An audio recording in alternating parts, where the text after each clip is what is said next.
इस बात पर यकीन रखिए साहब आप कि जब हम किसी का अच्छा कर रहे होते हैं तब हमारे लिए भी कहीं कुछ है जो अच्छा हो रहा होता है। नमस्कार, जय हिंद। मैं हूं आपका दोस्त कवि आदि गणेश। स्वागत करता हूं आप तमाम साथियों का ग्रेड फर्स्ट की जो अपनी हिंदी की क्लास है उसके अंदर हमारा प्रकरण चल रहा है जनसंचार माध्यम और लेखन। आज इसका चौथा भाग है और चौथे भाग के अंदर हम रेडियो जो माध्यम है इसको पढ़ेंगे। यहाँ से क्या क्या सवाल बन सकते हैं, फैक्चुअल वगैरह सारी चीज़ें। वीडियो को आप लाइक कर दीजिए, अभी शेयर कर दीजिए सभी दोस्तों को ताकि वो भी जुड़कर लाभ ले सके। और पहली बार देख रहे हैं चैनल को सब्सक्राइब कर बेल आइकन क्लिक कर लो ताकि हर वीडियो की सूचना मिल सके। और टेलीग्राम चैनल का लिंक डिस्क्रिप्शन में मिल जाएगा। कवि आदि गणेश सिद्धिराम से टेलीग्राम चैनल है जिस पर फिलहाल 7400 से अधिक लोग जुड़ चुके हैं। वहाँ पर भी मैं सवाल सूचना वगैरह डालता रहता हूँ। देखिए साथियों, रेडियो ये एनसीईआरटी कुछ अन्य पुस्तकों के माध्यम से जो बिल्कुल बेस्ट जहाँ से सवाल उठाए जाते हैं वहाँ से छांट कर बिल्कुल आपके लिए संकलित किया है मैंने। रेडियो की बात करते हैं तो साथियों की पत्र पत्रिकाओं के बाद, पत्र पत्रिकाओं की हमने बात की पिछले वीडियो में, तो पत्र पत्रिकाओं के बाद में जो माध्यम दुनिया को सबसे ज़्यादा प्रभावित करता है या जिसने पत्र पत्रिकाओं के बाद में दुनिया को सबसे ज़्यादा अट्रैक्ट किया, प्रभावित किया, वो कौन सा माध्यम है? रेडियो। पहले माफ़ करें, पहले पत्र पत्रिकाएं और उसके बाद में रेडियो ने साहब ज़्यादा प्रभावित किया दुनिया को, दुनिया के लोगों को। सवाल यहाँ से बनेगा, सवाल ये बनेगा कि रेडियो का आविष्कार किसने किया था साहब? तो रेडियो का जो आविष्कार है वो इटली के थे, एक इलेक्ट्रिकल इंजीनियर। कहाँ के थे? इटली के थे, इलेक्ट्रिकल इंजीनियर थे जी मार्कोनी। जी मार्कोनी ने किया 1895 में। एक जगह से दूसरी जगह इन्होंने ध्वनि तरंगें भेजी और उन ध्वनि तरंगों को भेजने में ये क्या हुए? सफल हुए। और तो वहीं से फिर रेडियो का आविष्कार माना जाता है। जी मार्कोनी के द्वारा 1885 में, इटली के थे, इलेक्ट्रिकल इंजीनियर थे साहब। ठीक है, अगला फैक्ट देखिए। शुरुआती दौर में हम देखें तो ये भी पूछा जा सकता है कि शुरुआती दौर में रेडियो स्टेशन कहाँ पर खुले? तो शुरुआती दौर में जो रेडियो स्टेशन खुले वो अमेरिका के शहरों में खुले। एक तो पिट्सबर्ग, न्यूयॉर्क और शिकागो। कहाँ कहाँ खुले? पिट्सबर्ग, न्यूयॉर्क, शिकागो, ये सारे के सारे अमेरिकी शहर हैं। यहाँ पर शुरुआती रेडियो स्टेशन खुले साहब। आगे बात करते हैं, थोड़ा सा भारत की तरफ बढ़ते हैं। तो भारत ने 1921 में मुंबई में टाइम्स ऑफ इंडिया ने, भारत ने 1921 में मुंबई में टाइम्स ऑफ इंडिया ने डाकतार विभाग के सहयोग से, डाकतार विभाग के सहयोग से पहला क्या किया था? संगीत कार्यक्रम प्रसारित किया था। तो पूछा जा सकता है किसके सहयोग से और कब? तो 1921 है जो आप ध्यान में रखिएगा। ठीक है, पहला संगीत कार्यक्रम प्रसारित किया गया। वहीं हम बात करें ऑल इंडिया रेडियो की, विधिवत रूप से ऑल इंडिया रेडियो की शुरुआत की हम बात करें, स्थापना की हम बात करें तो वो होती है 1936 में। 1936 के अंदर विधिवत रूप से ऑल इंडिया रेडियो की स्थापना होती है साहब। तो ये डाटा भी आप जरूर ध्यान में रखिएगा। फिर हम बात करें आज़ादी तक आते आते कई सारे जो ये अपने स्टेशन है, रेडियो स्टेशन खुल चुके थे। तो आज़ादी के समय तक देश में 9 रेडियो स्टेशन है जो खुल गए थे। तो ये सवाल पूछा जा सकता है, आज़ादी के समय तक देश में कितने रेडियो स्टेशन खुल गए थे? 8, 9, 7, 5 या इनमें से कोई नहीं।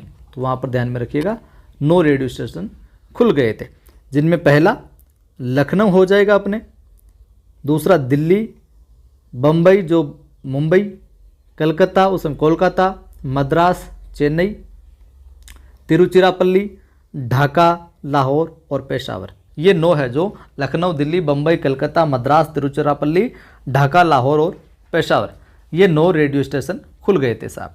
सवाल यहाँ से ये बनेगा, एक 3 रेडियो स्टेशन माफ़ कीजिए 3 रेडियो स्टेशन विभाजन के बाद पाकिस्तान चले गए। तो सवाल आपसे सीधी सी पंक्ति है, लेकिन सवाल यहाँ सीधा बन जाएगा आज़ादी के बाद या विभाजन के समय पाकिस्तान में कितने रेडियो स्टेशन है जो चले गए थे, जो 9 रेडियो स्टेशन हो गए थे आज़ादी तक, तो विभाजन जब हुआ तो 3 रेडियो स्टेशन चले गए अपने पाकिस्तान में। ठीक है, ये सवाल पूछा जा सकता है, कितने रेडियो स्टेशन पाकिस्तान में चले गए विभाजन के बाद, तो 3। ठीक है, अगला फैक्ट देखिए, आज आकाशवाणी से संबंध समझ सकते हो आप, रेडियो स्टेशन या रेडियो से।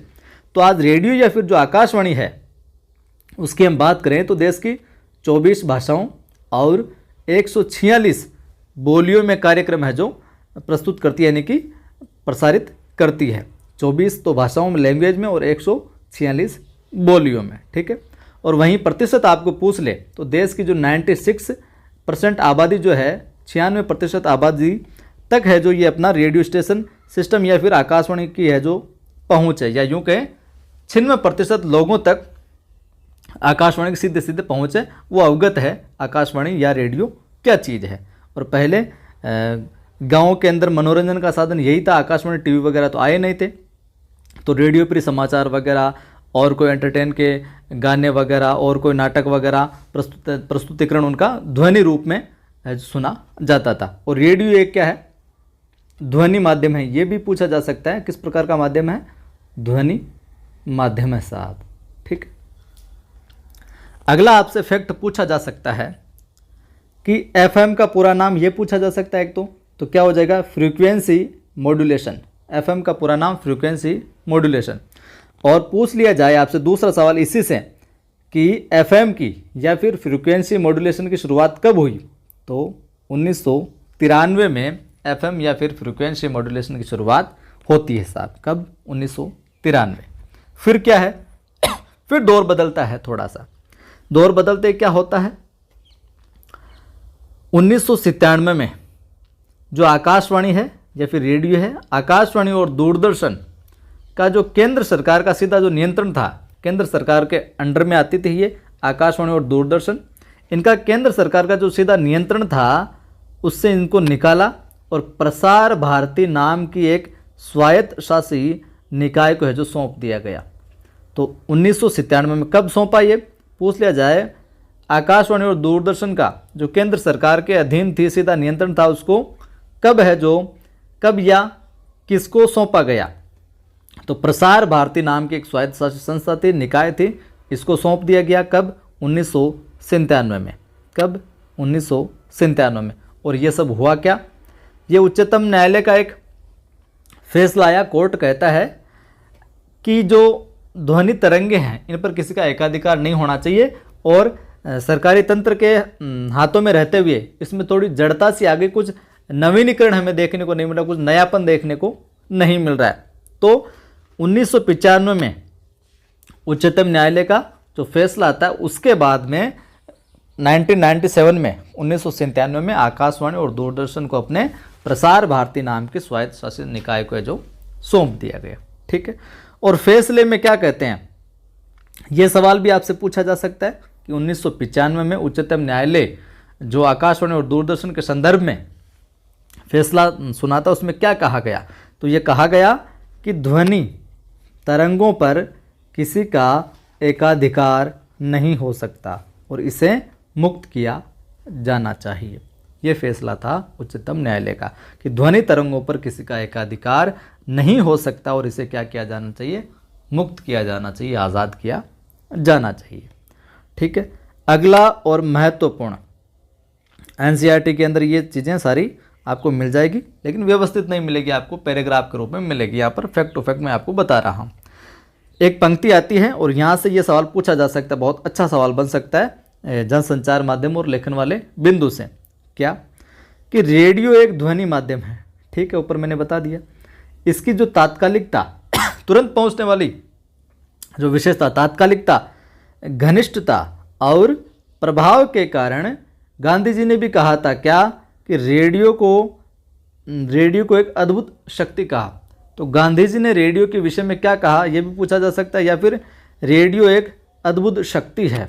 रेडियो एक अद्भुत शक्ति है, ये किसने कहा, गांधी जी ने। किसने कहा साहब, गांधी जी ने कहा कि रेडियो एक क्या है, अद्भुत शक्ति है। तो ये था अपना रेडियो का पार्ट। ठीक है, जनसंचार माध्यम लेखन की चौथे भाग में, चौथी क्लास में। सारे फैक्ट आप वीडियो रोक के नोट्स बना सकते हैं, क्योंकि ये महत्वपूर्ण है। यहीं से अगर रेडियो से संबंधित सवाल आया तो इन्हीं डाटाज के अंदर, इन्हीं फैक्ट के अंदर आपको मिल जाएगा। वीडियो अच्छा लगा है लाइक कीजिए, शेयर कीजिए, और पहली बार देख रहे हैं चैनल को सब्सक्राइब कर बेल आइकन क्लिक कीजिए, ताकि हर वीडियो की सूचना आपको मिलती रहे। अगर आप सेकंड ग्रेड की भी तैयारी कर रहे हैं फर्स्ट ग्रेड के साथ में, तो सेकंड ग्रेड की प्लेलिस्ट भी आपको यहाँ पर मिल जाएगी चैनल के ऊपर। जो जो अभी तक पढ़ाया है वो सारा मिल जाएगा, और बाकी जो कंटेंट सेकंड ग्रेड का स्नातक वाला बचा है वो भी जल्दी ही 1-2 रोज में प्रारंभ हो जाएगा। तो सेकंड ग्रेड की क्लासें भी आपको नियमित मिलेगी। जिन्होंने टेलीग्राम चैनल ज्वाइन नहीं किया कर लीजिए। कवि आदिगणेश हिंदी नाम से टेलीग्राम चैनल है, जिस पर 7,400 से अधिक लोग जुड़े हुए हैं। ज्वाइन कीजिए, वहाँ पर भी मैं सवाल सूचना वगैरह डालता रहता हूँ। और कई साथी ये बोलते हैं कि PDF नहीं डालते, PDF नहीं मिलेगी क्या? तो PDF आप साथ साथ में नोट्स बनाए करें, सबसे बेहतर तो ये है। और PDF भी देना संभव हुआ तो PDF भी आपको दे दी जाएगी, ठीक है। और पढ़ाई को लेकर अगर आप डिमोटिव रहते हैं तो मेरा दूसरा यूट्यूब चैनल है, एक चैनल का नाम है आदि की आवाज़। आदि की आवाज़ नाम से मेरा दूसरा यूट्यूब चैनल है। वहाँ पर पढ़ाई से संबंधित बहुत सारे वीडियो डाले गए हैं, जाकर देखिए, उस चैनल को सब्सक्राइब कीजिए। यकीनन आपको वहाँ पर कुछ नया सीखने को मिलेगा। फिर मिलता।